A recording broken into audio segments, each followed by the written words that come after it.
오후 예배는 기분이 늘 좋습니다. 왜냐하면 이게 끝나면 아마 조금 뒤에 전 집에 가기 때문에 너무 크게 웃었나? 네. 근데 오늘은 더 기분이 좋은데요. 내일이 무슨 날입니까? 네. 누가 와가지고 쉬는 날입니다. 그래서 좋다. 그래서 오늘 너무 행복하네요. 우리 서로 보면서 이렇게 인사합시다. 아름다운 밤입니다. 이렇게 한번 인사하실까요? 시작. 아름다운 밤입니다. 아름다운 밤입니다. 너무 기분 좋게 서로 말씀 듣고 전하고 은혜 받고 돌아갈 수 있어서 좋습니다. 오늘 설교 제목을 주님의 헤아리심이라고 잡았고요. 오늘 헤아려 주시는 주님에 대한 도전과 은혜가 있기를 바랍니다.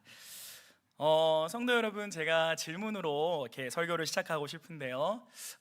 답을 안 하셔도 되니까 마음에 한번 여러분 생각을 한번 해보세요. 여러분은 어젯밤 잠자리에 드시면서 성도 여러분 혹시 어떠한 생각과 마음을 가지시고 어제 잠자리에 드셨습니까? 그런 생각할 때가 어딨노, 그냥 자는 거지 뭐 이러실 수도 있는데요. 여러분들은 주로 잠자리에 들면서 어떠한 마음, 어떠한 생각 또는 어떠한 감정으로 이렇게 잠자리에 드시는지 이렇게 제가 좀 물어보는 것으로 설교를 시작하고 싶습니다. 한병철 작가라는 분이 계세요. 그분이 예전에는 투명사회라는 책을 지었고요. 또 옛날에는 또 피로사회라는 책을 지었는데요. 얼마 전에 그분이 다시 책을 이렇게 냈는데 불안사회라는 책을 냈어요. 제가 볼 때 이분의 다음 책은 뭐 고독사회가 아닐까 싶습니다. 오늘날 현대를 살아가는 많은 사람들이 뭐하다라는 거예요? 불안하다라는 거예요. 여러분, 제가 청년들 이제 사회에 막 나가기 시작한 사회 초년생 청년들의 이야기를 들어봐도 어떤 것들이 힘드냐 하면 사회 초년생들이 겪는 그 어려움이 있잖아요. 그것도 힘든데 때때로 이 직장에서 관계 속에서 누군가의 어떤 모진 말 한마디, 때로는 조금 무례한 태도, 이런 것들이 직장을 떠나서 집에 왔는데도 그 말들이 계속 자기에게 영향을 끼친다라는 거예요. 그래서 때때로는 잠을 청하려고 누웠는데도 그 사람의 어떤 모진 말들, 무례한 태도들, 이런 것들이 생각나서 잠자리에 청하는 그 시간에도 그 직장에 있는 그 사람이 생각날 때가 있다라고 이렇게 말하더라고요. 여러분, 참 행복한 마음으로 웃으면서 또는 즐거운 마음으로 이렇게 잠자리에 우리가 들어본 적이 언제일까라는 질문도 드려보고 싶습니다. 왜냐하면 한병철 작가에 따르면 오늘날에 가장 먼저 사라지는 것이 있다면 그것이 바로 희망일 것이다, 이렇게 말해요. 기대가 없어지고 있대요. 희망이 사라지고 있대요. 웃음이 그렇게 사라지고 있대요. 그런데 여러분, 오늘 본문을 한번 바라보면서요, 오늘 본문을 통해서 참 신기한 것을 보게 되는데요. 오늘 본문은 아니지만요, 다른 절을 한번 읽기를 원하는데요. 19절입니다. 우리 19절을 다 함께 읽어보겠습니다. 시작. 하나님이여, 주께서 반드시 악인을 죽이시리이다. 피 흘리기를 즐기는 자들아, 나를 떠날지어다. 여러분, 시편 139편은 다윗의 고백이거든요. 다윗이 지금 어떠한 상황에 있는 것 같습니까? 악인들아, 피 흘리기를 좋아하는 자들아, 이렇게 말하는 거 보니까요, 굉장히 억울하고 생명적으로 위협받고 굉장히 좀 불안하고 그러한 상황에 놓여 있는 거겠죠. 아마 학자들이 추측하기로는 자기의 아들이 왕권을 찬탈하려고 자기를 반역한 그때, 압살롬이죠, 그때 지은 시가 아닐까라고 추측합니다. 그런데 여러분, 제 눈을 끄는 구절이 있었어요. 그게 뭐냐면 18절인데요 제가 읽을게요. 내가 세려고 할지라도 그 수가 모래보다 많도소이다. 내가 깰 때에도 여전히 주와 함께 있나이다. 여러분, 여기서 문맥상 안 맞게 갑자기 잠에서 깨다라는 말이 나오는데요, 주석가들과 학자들의 말을 보니까 이게 무엇을 뜻하냐면 다윗이 불안하고 억울하고 힘들고 참 지친 그 상황에서 하나님이란 분을 생각하다가 잠에 들었을 것이다 라고 이렇게 추측하는 거예요. 다윗이 그 상황에서 하나님이란 분을 계속 곱씹고 묵상하다가 어느 순간 자기도 모르게 잠이 들었고 깨어나가, 그러니까 깰 때에도 여전히 그 하나님에 대한 마음과 평안과 감격이 다윗의 마음에 있었던 거죠. 그러니까 19절에서 뭐하냐면 18절에서 뭐하냐면 내가 깰 때에도 여전히 주와 함께 있나이다 라고 다윗이 고백하는 거죠. 여러분, 오늘날과 살았던 우리와는 다르지만 다윗 역시 인생의 고통에 있었습니다. 그런데요, 그 다윗은 그럼에도 불구하고 잠을 청합니다. 여러분, 울산 라이트하우스를 담당하시는 김관성 목사님이란 분이 계시거든요. 김관성 목사님의 설교를 듣다 보니 그분이 이렇게 말씀하시더라고요. 밤에 잠을 잘 수 있다라는 것은 자기는 신앙 고백이라고 생각한다. 왜냐하면 잠을 잔다는 것은 내가 아무것도 할 수 없다는 것을 의미하기 때문이다. 근데 누가 잠을 잘 수 있는가? 내가 아무것도 할 수 없는 잠자는 그 시간에도 하나님은 일하시고 계신다라는 것을 믿는 성도는 그럼에도 불구하고 잠에 들 수 있다.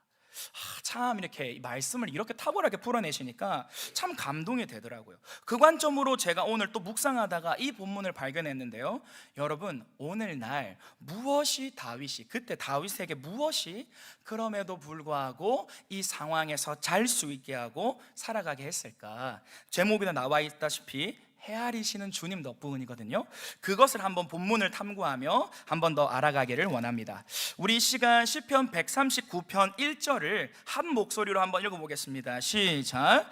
여호와여, 주께서 나를 살펴보셨으므로 나를 아시나이다. 여러분, 여기서 주께서 나를 살펴보시다 할 때 이 살펴보다는요, 그냥 좀 이렇게 힐끗힐끗 보거나 그냥 뭐 정도껏 보는 걸 말하지 않고요, 애정과 배려를 가지고 주의 깊게 살펴보는 것, 이것을 말합니다. 그래서 다윗은 뭐라고 노래하냐면요, 주께서 나를 사랑의 눈으로 바라보시고 내 속을 면밀히 들여다보셨으므로 하나님이 나를 어떻게 하시나이다? 아시나이다 라고 고백하고 있는 거겠죠. 여러분, 사람은요, 누구나 내 마음을 알아줬으면 하는 부분이 있지 않습니까? 여러분, 청년들은요, 사역자인 제가 청년들의 마음을 알아주기를 바래요. 저는요, 사역자인 저의 마음을 알아주기를 바래요. 여러분, 사람들은 누구나 자기 마음을 알아주기를 원해요. 그런데요, 또 한편으로요, 사람은요, 내 안에 있는 것 중에 밝히고 싶지 않은 것도 있습니다. 굳이 드러내고 싶지 않은 것도 있어요. 참 이상해요. 알아주기를 원하는 부분과 들키기 싫은 부분이 공존하는 게 어떤 존재예요? 우리 인간이라는 존재예요. 근데요, 여러분, 1절에 보면요, 하나님이 나를 그냥 살피시는 게 아니라 면밀하게 하나하나 살펴보셨다고 말해요. 그런데요, 다윗은 이어지는 걸 보면 그래서 내가 두렵다라던가 그래서 내가 불안하다던가 그런 말을 하지 않습니다.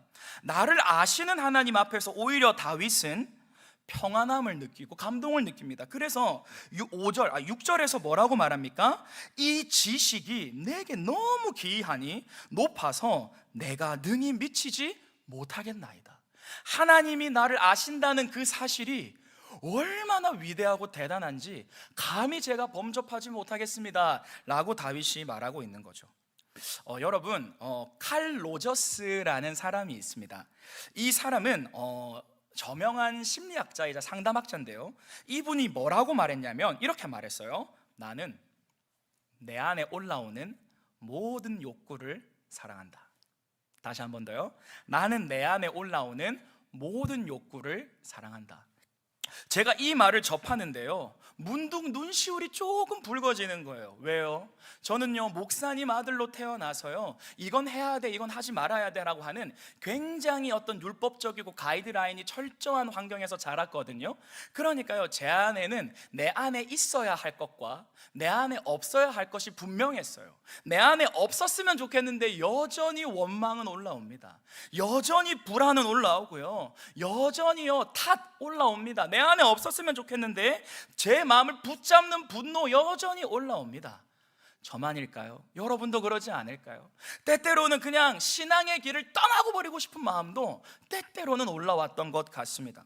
그런데요, 이 칼 로저스, 나는 내 안에 올라오는 모든 욕구를 사랑한다 라는 말을 읽는데 순간 제 안에 오버랩 되는 게 있었어요. 그것이 무엇이냐면 주님의 십자가였습니다. 마치 어떻게 느껴지냐면, 여러분, 십자가는 우리의 존재와 행위를 모두 수용하신 사건 아닙니까? 여러분, 십자가 앞에서 내가 꺼내놓아야 하는 것을 꺼내놓는 게 아닌 내가 그 어떤 모습으로도 십자가 앞에 설 수 있구나 하는 것을 조금 새롭게 발견하는 시간이었어요.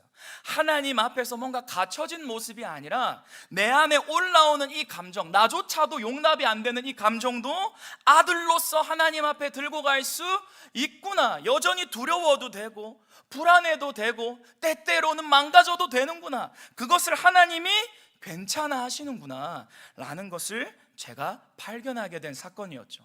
그 이후에 의도적으로 제 안에 자기 검열이 일어나면 의도적으로 하나님 앞에 있는 모습 그대로 나아가려고 애쓰곤 합니다.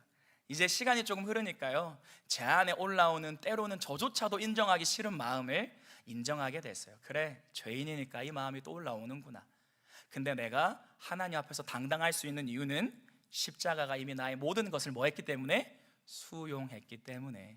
여러분, 다윗은 이러한 관점으로 139편 1절을 말하고 있는 거예요. 여호와여, 주께서 나를 살펴보셔서 나를 뭐 하시나이다? 아시나이다. 근데 주님이 나를 아시는 게 저에게는 괜찮습니다. 나의 약함도 악함도 잘남도 못남도 왜곡도 주님은 속속히 들여다보시고 헤아려 주시기 때문입니다. 여러분, 오늘 이 다윗이 어떠한 하나님을 만나고 있습니까? 두렵고 불안한 상황을 만났어요. 아들이 자기 자신에게 반역을 했어요. 자기가 키웠던 아들이 자기 목에 칼을 들이밀었어요. 심지어 자기의 첩과 동침을 했어요. 대낮에 수치를 당한 상황이 아닙니까? 그런데 다윗은요, 그 수많은 눈물과 분노와 여러 가지 것들을 가진 채로 하나님 앞에 뭐 하고 있어요? 하나님이 나를 살펴보셨으니 이러한 내 마음도 뭐 하시나이다? 헤아려 주시고 아시나이다. 저는 저를 알아주시는 그 하나님 앞에서 안정감을 느낍니다. 그 지식이 너무나도 대단합니다 라고 다윗은 고백하고 있는 거죠. 여러분, 성경에 힘입어 여러분에게도 도전하고 싶습니다. 우리의 하나님은 여러분의 인생과 여러분의 마음과 여러분의 삶을 아시는 줄 믿습니다. 이것이 조금 더 다르게 바꾸면요, 우리 주님은 사랑과 애정의 눈으로 여러분의 인생을 헤아려 주신다라는 거예요. 자녀를 향해 가지고 있는 눈물도 아실 거예요. 나의 건강을 염려하는 마음도 아실 거예요. 여러분만 알고 있는 공허함과 외로움도 아실 겁니다. 때때로는 여러분도 소름 돋게 놀라시는 여러분의 악함도 하나님은 헤아려 주실 줄 믿습니다. 여러분, 헤아려 주시는 주님을 머리에 넣고 그 지식을 마음에 내리면서 이걸 뭐라고 하죠? 묵상이라고 하죠. 이 다윗이 이 하나님을 묵상하다가 잠에 든 거예요. 그러다가 잠에 깼는데요, 여전히 자신을 헤아려 주시는 하나님의 그 평안이 다윗을 어떻게 하고 있었던 거예요? 덮고 있었던 거죠. 그래서 다윗이 내가 깰 때에도 주는 너와 나와 함께 하시나이다 라고 고백했죠. 여러분, 말씀에는 힘이 있습니다. 오늘 말씀에서 하나님은 여러분을 헤아려 주시는 분이라고 말하고 있습니다. 이 헤아려 주시는 주님을 오늘 담임 목사님이 오전 예배 설교하셨듯이 체험하는 여러분 되시기를 축복합니다. 한 번 더요, 이 주님을, 헤아려 주시는 주님을 체험하는 여러분 되시기를 축복합니다. 하나만 더 보고 말씀을 정리하고 싶은데요, 오늘 본문 말씀이죠. 오늘 본문 말씀 17절 다 함께 읽어보겠습니다. 시작. 하나님이 주의 생각이 내게 어찌 그리 보배로우신지요, 그 수가 어찌 그리 많으신지요. 여러분, 여기서도 주의 생각은 뭐로 바꿀 수 있어요? 하나님의 헤아려 주심으로 바꿀 수가 있겠죠. 여러분, 어제 잠들기 전에 이렇게 아내와 이렇게 요새 유튜브에 음악이 많이 나오거든요.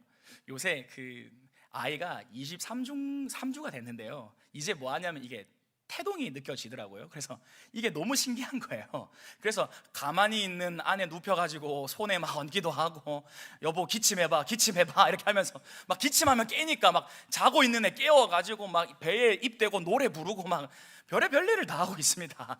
그러다가 막 그렇게 자고 있는데 어제는 아내와 같이 우리 기도하자 이러고 같이 1시간 음악 틀어놓고 이 침대가 있으면 저는 이쪽에서 아내는 저쪽에서 그냥 이렇게 한 시간 이렇게 같이 기도하고 이렇게 잠들었단 말이에요. 저는 보통 기도 노트를 만들고 기도 노트를 적어요. 그리고 각 제목에 하나님이 어떻게 인도하셨는지를 다른 펜으로 적고요. 참 좋아요. 그래서 저는 응답이라는 말보다는 인도라는 말을 좋아합니다. 왜냐하면 이 기도 제목을 계속 넘기다 보면 어떻게 하나님이 인도하셨는지를 볼 수 있기 때문이죠. 기도 노트 좋습니다. 하나님의 일하심이 잘 체험됩니다. 막 적고 있는데 어제는 참 감격스러운 거예요. 왜냐하면 기도 노트 한 페이지를 다 적어놨는데 그 페이지를 우연히 봤는데 그때 적어놓은 기도의 제목들에 하나님이 선하게 어떻게 하신 거예요? 인도해 주신 증거들이 너무나도 많이 보이는 거예요. 그러면서 어제는 아내와 도란도란 얘기하다가 여보, 난 진짜 하나님이 나의 기도를 들으신다는 게 너무 감사해, 너무 감격적이야 하면서 그냥 갑자기 뿌앵 이래가지고 애처럼 막 울었거든요. 그러니까 갑자기 막 저를 애 다루듯이 그랬어 이러면서 막 저를 막 이렇게 해주던데, 그러니까 갑자기 막 더 울고 막 응행하면서 더 울고 막 이렇게 잤는데, 여러분 제가 어제 밤에 말씀을 준비하다가도 그렇고 헤아려 주시는 이 하나님의 사랑에 조금 녹아져 내리는 시간이 있었습니다. 여러분, 옥하는 목사님은 이렇게 설명하셨어요. 한번 들어보시겠어요? 하루에 몇 번이고 주저앉고 싶지 않겠어요? 자신감은 점점 없어지고 불안해지고 두려워지고 사는 것이 겁나고 무능한 자신, 남처럼 앞서지 못하는 자신이 원망스럽고 나중에는 그렇다고 해서 자기를 붙들어주는 손도 없고 기댈 만한 것도 없고 결국에는 우울해지고 우울증으로 가는 슬픈 일들이 우리 가운데 일어나고 있습니다. 이럴 때 우리에게 필요한 것이 있다면 무엇입니까? 힘입니다. 세상을 살아갈 수 있게 하는 힘입니다. 벌떡 일어날 수 있게 하는 힘입니다. 자존감을 살려주는 힘이요, 절대로 기죽지 않게 하는 힘이요, 비틀거릴 때마다 붙들어주는 강한 손입니다. 어떤 형편에든지 자족하면서 감사할 수 있게 만드는 힘입니다. 우리는 힘이 필요합니다. 어디서 이 힘을 얻을 수 있습니까? 십자가로 가까이 나아가야 합니다. 나를 사랑하사 나를 위하여 자기 몸을 버리신 하나님의 아들을 붙들고 그의 놀라운 사랑을 내 마음에 다시 체험할 때 우리는 힘이 생깁니다. 이렇게 외치셨던 옥하는 목사님의 설교를 제가 들었습니다. 여러분, 십자가에서 흘러나오는 그 힘, 제가 조금 바꿔보고 싶어요. 우리가 눈을 감고 하나님의 이름을 부를 때마다, 잠잠히 하나님을 묵상할 때마다, 하나님 앞에 기도의 제목을 아뢰 때마다 우리를 어떻게 해주시는 하나님이요? 헤아려 주시고 알아주시는 그 하나님을 우리가 경험할 때 우리가 뭐가 생긴다고요? 힘이 생길 줄로 믿습니다. 힘이 생길 줄로 믿습니다. 여러분, 그래서요, 한번 따라해 볼까요? 하나님이 나를 아신다는 것을 아는 것. 여러분, 이게 핵심입니다. 여러분, 우리에게는 어떤 지식이 필요하냐면요, 하나님이 나를 아신다라는 것, 다른 말로 하면 하나님이 나를 헤아리신다고 하는 것을 아는 것, 이 지식과 이것에 향한 뭐가 필요해요? 믿음이 필요한 줄로 믿습니다. 여러분, 어떻게 하면 이 믿음 잘할 수 있을까요? 어떻게 하면 나를 헤아려 주시는 그 하나님과 깊은 관계를 맺을 수 있고 거기에서 흘러나오는 안정감으로 살아갈 수 있을까요? 여러분, 기억하십시오. 2000년, 3000년, 4000년의 역사 동안 하나님의 방법은 한 번도 바뀐 적이 없습니다. 여러분, 하나님은요, 성막 안에, 성소에 뭐가 있었어요? 진설병, 공동체와 함께 그 금촛대 말씀 가운데서 분향단, 기도로. 여러분, 하나님의 방법은요, 말씀과 기도 속에서 성도를 어떻게 하시는 거예요? 교제하시고 만나시고 이끌어 주시는 거예요. 여러분, 이 말씀과 기도와 예배, 이러한 것들 속에서 만나는 방법은 한 번도 바뀐 적이 없어요. 구약 시대에도 우리의 선배들은 기도 가운데 하나님을 만났고요, 신약 시대에도 우리의 사도들은 말씀 가운데 하나님을 만났습니다. 여러분, 다윗도 뭐 하는 거예요? 하나님의 말씀 머리에 놓고 묵상하며 기도하는 가운데 헤아려 주시는 하나님 만난 거 아닐까요? 여러분, 말씀과 기도가 구체적인 형태로 여러분의 삶에서 생겨나시고 지속되기를 축복합니다. 그래서 제가 한편으로는 청년들에게 감사한 거는요, 청년들 목요일마다 신약 통독하는데 줌으로 다 모여가지고 이제 신약 통독이 다 끝나가요. 그래가지고 이제 또 다른 책 하나 정해가지고 이 책 가지고 이렇게 통독하겠다 하는데, 제가 그래서 어떻게 하면 우리 청소년들과 청년들이 이 말씀 가운데 좀 살아갈까 고민하다가 이 5월 달에 이 묵상집을 만들었습니다. 그래가지고 애들 바쁘니까 하루에 한 두세 절만이라도 읽게 하자 해서 두세 절 넣고, 거기에 대한 해설 넣고, 묵상할 수 있는 거 넣고, 그 옆에 자기 기도 노트 만들고, 그 옆에 감사 노트 만들고, 이래가지고 아이들과 이 청년들에게 배부했거든요. 그런데 하는 청년들이 있더라고요. 하는 아이들이 있어요. 그래서 6월 달에도 만들려고 합니다. 혹 필요하시면 요청하시면 인쇄해서 드릴게요. 보통 이렇게 애들 아이패드 이런 거 많이 써서 아이패드로 만들어서 많이 이렇게 보내거든요. 이 묵상집을 만들려고 하는데 그 이유가 뭘까요? 그냥 한 가지의 목사로서의 마음이에요. 참 바쁘게 공부하고 바쁘게 살아가는, 바쁘게 직장 생활하는 청년들, 우리 아이들 가운데 두세 절 하루에 이 두세 절만이라도 노출되어서 하나님의 말씀을 묵상할 수 있다면, 그리고 그 말씀에 힘입어가지고 내가 하나님 앞에 기도를 올려드리는 시간이 있다면, 여러분, 아이들이 어떻게 삶 속에서 동행하다가 하나님과 동행할 수 있을까라는 고민 속에 만들기 시작했거든요.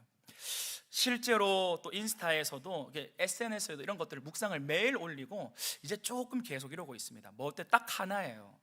말씀과 기도 가운데 우리 아이들과 우리 청소년들과 청년들이 자기를 사랑하시는, 헤아려 주시는 하나님 만날 줄로 믿습니다. 창조주 하나님 만나고요, 구원자 하나님 만날 거예요. 지금은 부족해 보일 수 있지만 그들의 입에서 언젠가 하나님을 나의 하나님이라 고백할 때가 올 겁니다. 그때를 꿈꿉니다. 하나님, 언젠진 모르겠지만 우리 아이들 나의 하나님이라 고백할 그때를 위해서 오늘 제가 할 수 있는 것을 심게 하여 주시옵소서 라는 기도의 제목이죠. 사랑하는 성도 여러분, 정말 응원하는 성도 여러분, 우리 이번 한 주 살아가면서 하나님과 말씀과 그 말씀에서 비롯되는 기도로 잠잠히 하나님 앞에 머무는 시간을 조금 가져보면 어떨까요? 여러분이 그렇게 하시는 가운데 어떤 하나님이 여러분을 찾아가실 거예요? 아들아, 딸아, 너의 마음을 내가 헤아린다. 내가 너를 안다. 나를 안다는 것, 여기에서 오는 위로는 대단합니다.